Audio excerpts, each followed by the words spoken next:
The rain-slicked streets of Seattle gleamed under the sodium glow of street lamps. But inside the cramped apartment above the Vietnamese faux shop, the air hung heavy with the scent of betrayal. Kai Nakamura's heart shattered like the teacup he clutched, shards of porcelain and jasmine tea scattering across the floor as his husband's phone buzzed to life, revealing texts from him, the ghost who'd never left. In that frozen instant, Kai realized every whispered, "I love you," had been a lie borrowed from a love that wasn't his, and the ache clawed deep enough to drown him. Kai had always known he was playing a role. At 28, with his sharp jawline and ink-black hair that fell just so over his almond-shaped eyes, he looked the part of the devoted husband, poised, artistic, the kind of man who sketched urban skylines in hidden notebooks while nursing lattes in Capitol Hill cafes. But Mateo Ruiz, his husband of 2 years, saw right through the facade, or so Kai told himself in the quiet hours before dawn. Mateo, 30, was a force, broad-shouldered and sun-kissed from his days as a park ranger in the Olympics, his warm brown skin etched with faint scars from childhood hikes in the Cascades, his dark curls perpetually tousled like he'd just emerged from a storm. They were a picture of queer domesticity in the Pacific Northwest, two men who'd met at a Portland Pride rally 3 years back, bonded over shared stories of immigrant parents who never quite understood, and tumbled into a whirlwind romance that ended with vows exchanged under a canopy of evergreens. But tonight, as thunder rattled the windows, Kai pieced together the truth from Mateo's unlocked phone. The messages weren't from a stranger. They were from Elias, Mateo's ex, the brooding sculptor with salt and pepper hair and a laugh like rolling fog, the one who'd shattered Mateo 5 years ago by choosing his art career in New York over their life together. "Miss you more than the rain misses the sky," one read. "Come back to me. Portland's not home without you." Kai's fingers trembled as he scrolled, each word a knife twist. They'd been careful, these digital ghosts, late-night calls disguised as work emergencies, solo hikes that stretched into weekends. And Kai? He'd been the stand-in, the safe harbor Mateo moored to when the waves of longing crashed too hard. He didn't confront Mateo that night. Instead, Kai slipped into their king-sized bed, the sheets still warm from where Mateo had lain, pretending sleep as his mind raced through memories like a fever dream. Their wedding had been magic. A small ceremony in a Portland loft space, fairy lights strung like stars, Leora, their fiery mutual friend, a 32-year-old black Jewish barista with locks down to her waist and a voice that could command a room, officiating with tears in her eyes. "You too," she'd said, her hands clasped over theirs. "You're rewriting the rules of forever." Kai had believed it then, lost in Mateo's gaze, the way his husband's calloused fingers traced the curve of Kai's neck during their first dance to a sultry indie track. But now, replaying it, Kai saw the flicker, the momentary drift in Mateo's eyes, as if he were dancing with a shadow. Morning broke gray and unforgiving, the Space Needle a distant smudge through the drizzle. Mateo stirred, his arm draping over Kai's waist in that habitual way, pulling him close. "Morning, amor," he murmured, voice rough with sleep, lips brushing Kai's shoulder. The kiss landed soft, but to Kai, it burned like acid, borrowed affection, scripted from a love that belonged elsewhere. He forced a smile, rolling to face him, their noses inches apart. Mateo's eyes, deep brown and flecked with gold, held no guilt, only the easy warmth of routine. "Rough night? You look like you wrestled a storm." Kai swallowed the lump in his throat, tasting bile. "Just the rain. Hey, what if we get out of the city this weekend?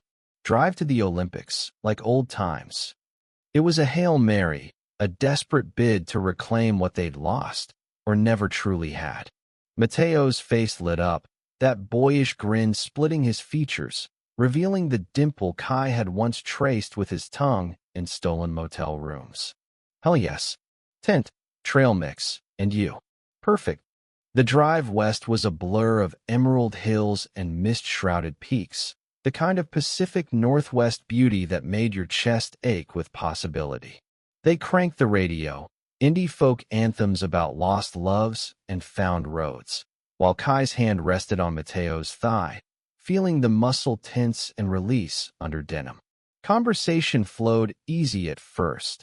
Mateo's stories from the ranger station, grizzlies spotted near Hurricane Ridge, Kai's latest sketches of Seattle's graffiti alleys, vibrant murals screaming queer defiance. But as the asphalt gave way to winding dirt roads, silence crept in, thick as the fog rolling off Lake Crescent.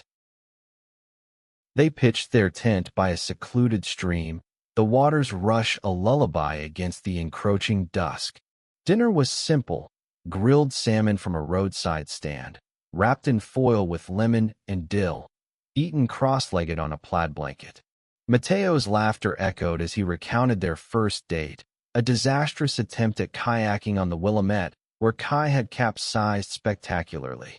You came up sputtering, hair plastered like a drowned raccoon, and I thought, this guy's it. Chaos and all. Kai laughed too, but it hollowed him out, because he knew now. That story was real, but the love woven into it? Borrowed threads from Elias's tapestry. Night fell like a curtain, stars pricking the velvet sky. They made love by firelight, urgent and raw, Mateo's body a landscape Kai knew by heart. The salt of his skin, the hitch in his breath when Kai's teeth grazed his collarbone. You're mine, Mateo whispered against Kai's ear, hips grinding slow and deep, but the words echoed false, an echo of promises made to another. Kai arched into it anyway, chasing the illusion, his nails digging crescents into Mateo's back as release crashed over them like a rogue wave. Afterward, tangled in sleeping bags, Mateo's head on Kai's chest, the rhythm of his breathing lulled Kai into a fragile peace. But doubt whispered in the dark. How long until he calls someone else's name? By dawn, the forest stirred with life, birds trilling, dew-kissed ferns unfurling.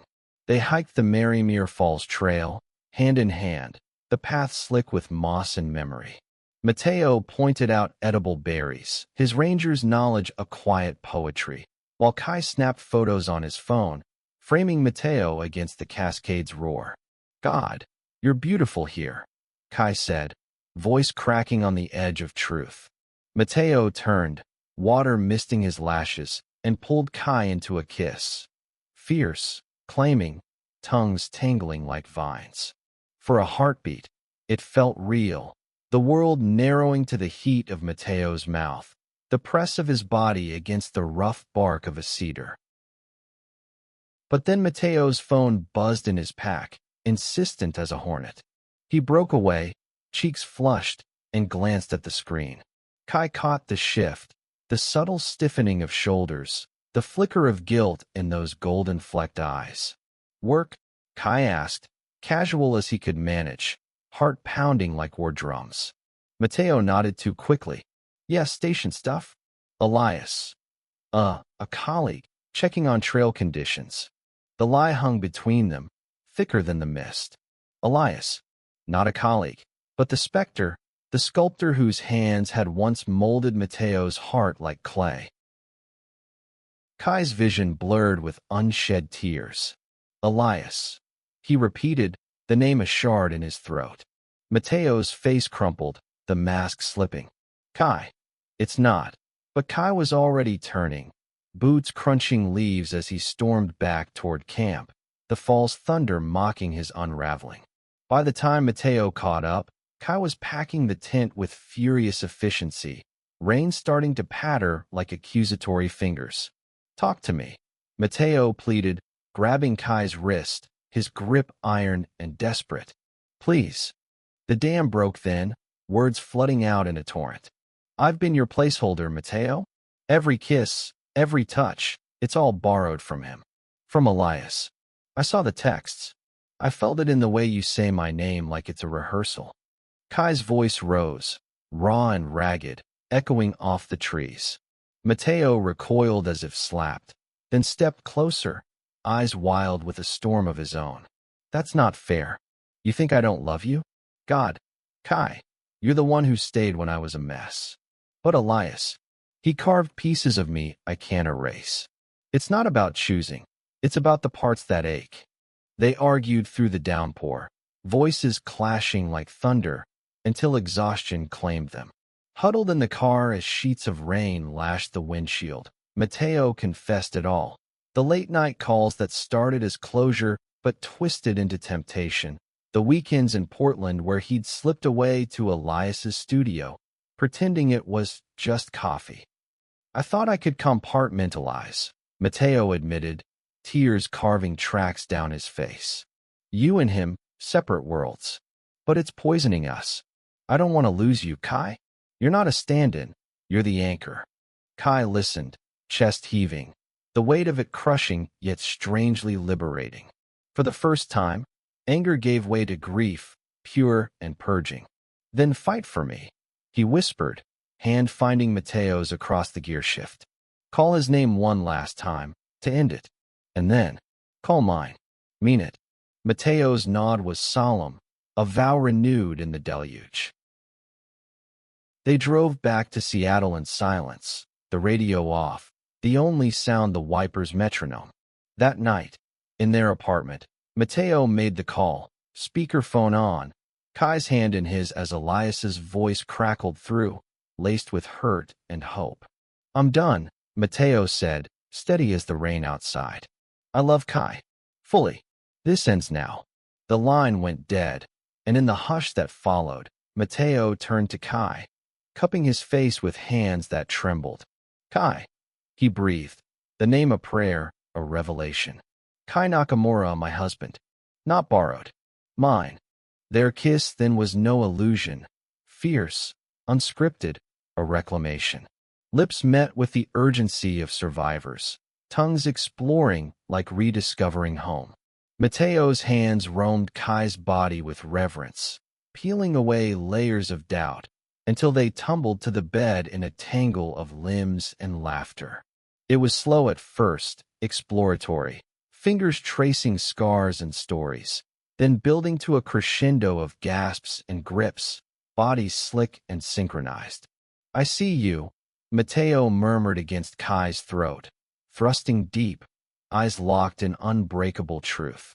Kai shattered first, name tearing from his lips like a battle cry, and Mateo followed, whispering Kai, like a mantra, over and over, until the world reformed around them. But closure wasn't a fairy tale ending. It was a fragile dawn. Days blurred into weeks, the rhythm of their life recalibrating. Kai threw himself into his art, sketching Mateo in the raw light of morning, not as a stand-in, but as the man who'd chosen him anew. Mateo quit the ranger job that tethered him to Elias's memories, taking a gig leading queer youth hikes in the Cascades, channeling his pain into purpose. Leora noticed the shift at their weekly brunches in a sun-dappled Portland cafe, her locks swaying as she raised her mimosa. You two glow like you swallowed the sun, she teased, but her eyes held knowing warmth. Took guts to rewrite the story. Yet tension simmered beneath the surface, a undercurrent pulling at the seams. One evening, as autumn leaves turned the city to fire, Kai found an old sketchbook in Mateo's pack. Elias's work, charcoal strokes of Mateo's face from years past, gifted during a farewell visit Kai hadn't known about. Rage flared hot and immediate. You kept this? After everything. Kai hurled the book across the room, pages fluttering like wounded birds. Mateo paled, scrambling to gather them. It was closure, Kai. I was going to burn it. I swear. The fight spilled into the streets, Kai storming into the neon haze of Capitol Hill, bars pulsing with bass and bodies. He ended up at a dive with sticky floors and rainbow flags, nursing a whiskey that burned less than the betrayal. Hours later, Mateo found him, soaked from the drizzle, eyes red-rimmed. I burned it, he said, sliding into the booth, ashes metaphorically dusting his hands. Right there in the alley. Watched it curl to nothing. Because you're my now, Kai. My always. They walked home arm in arm, the fight forging them stronger, like steel tempered in fire. Winter crept in, snow dusting the Olympics like powdered sugar on a lover's bruise. They escaped to a cabin near Port Angeles, a gift from Leora, who winked over coffee. Go heal, you idiots. Love's not a spectator sport. Isolation amplified everything. The creak of floorboards underfoot, the steam of shared baths, the way Mateo's laugh filled rooms like sunlight. One night, snowbound and stir-crazy, they played Truth or Dare by candlelight, truths peeling back layers. Kai admitted his fear of inadequacy, rooted in a childhood of his Japanese-American parents' quiet disapproval. Mateo confessed the terror of loving twice, terrified of breaking another heart. Dares turned playful. Kai daring Mateo to serenade him with a terrible falsetto, Mateo challenging Kai to a naked snowball fight that dissolved into red-cheeked, shivering kisses. But the Real Dare came unbidden. A letter from Elias, forwarded to their Seattle P.O. box, postmarked New York. I respect your choice. It read, elegant script on heavy stock. But if you ever wonder. Kai's hands shook as he handed it to Mateo, bracing for the fracture. Instead, Mateo tore it in half, quarters, eighths, until confetti littered the cabin floor. No wondering, he said, pulling Kai close. Only us. They made love on the rug by the fire, slow and sacred, every touch a affirmation. Mateo's mouth mapping Kai's chest, Kai's legs wrapped tight, their releases mingling like vows etched in flame. Spring thawed the world, blooming cherry blossoms along Seattle's waterfront mirroring the tentative hope in Kai's chest. They hosted a renewal, not vows, but a circle of friends under the blooming boughs, Leora toasting with her signature fire. To borrowed kisses turned eternal. That night, in their bed with sheets tangled like fate's threads, Mateo whispered Kai's name again, a litany against the dark. Kai, Kai, my heart. And in that calling, Kai found not just love, but himself, whole, seen, irreplaceable. Yet the story didn't end in perfection. Humanity demanded its edges. Months later, at a Portland art walk, Elias appeared. Uninvited, a shadow in the crowd, his graying temples catching the gallery lights. Kai's stomach dropped, Mateo's hand tightening in his. We don't owe him, Mateo murmured, but Elias approached, eyes haunted. I just needed to see you happy. The air crackled, pregnant with what-ifs, but Mateo squared his shoulders, arm around Kai's waist. I am. With him. Go create something beautiful, Elias. But not from my life. Elias nodded, vanishing into the throng, and the moment passed like a squall. Later, over street tacos from a food truck, Kai laughed, free, unburdened. You called my name without saying a word. Mateo's grin was pure light. Practice makes perfect, amor.